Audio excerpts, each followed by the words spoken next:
Jangan banyak tanya.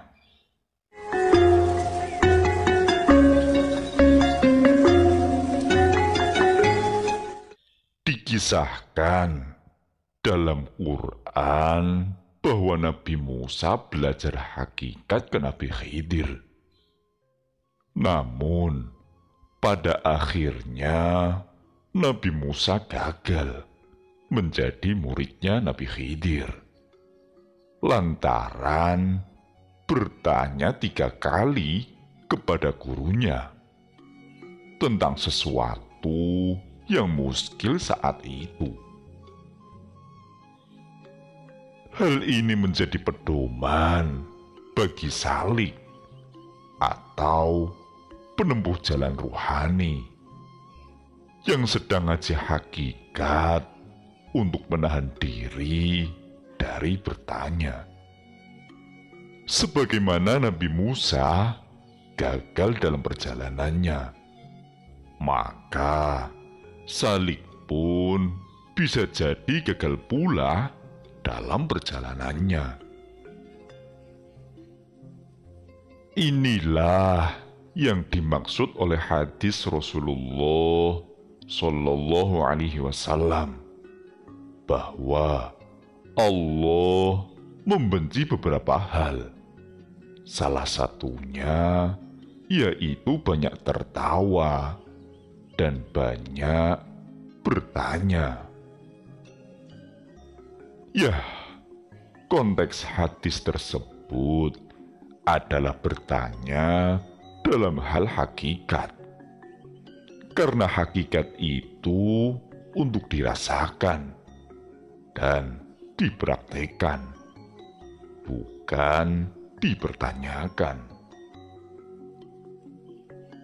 Jadi, jika belajar syariat, kita banyak bertanya, maka akan semakin banyak ilmu.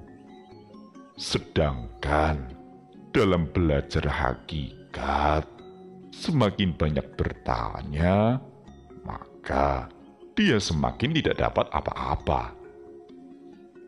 Selain itu, saat ngaji hakikat, kok banyak nanya, justru nanti malah menyulitkan si murid sendiri. Ya, dicontohkan dalam Quran, dalam kisah Bani Israel.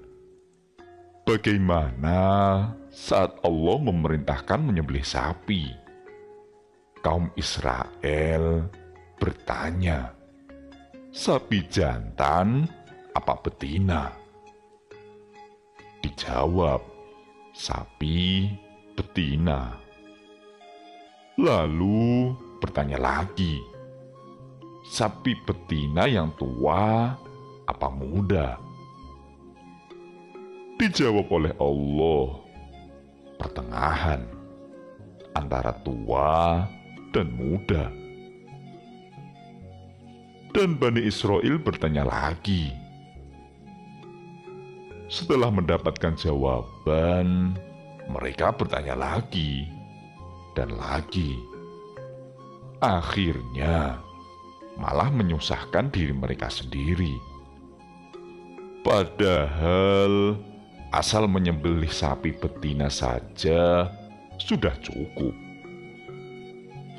Yah, demikian kita bagi para murid yang ngaji thariqah.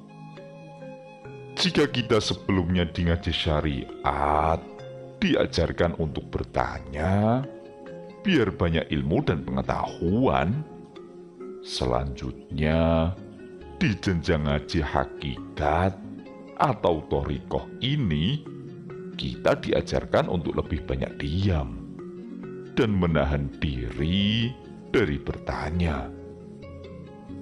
Semakin diam, akan semakin banyak ilmunya. Dan semakin banyak bertanya, maka semakin menyulitkan diri sendiri dan tak mendapatkan apa-apa. Dawuh Sang Mulia.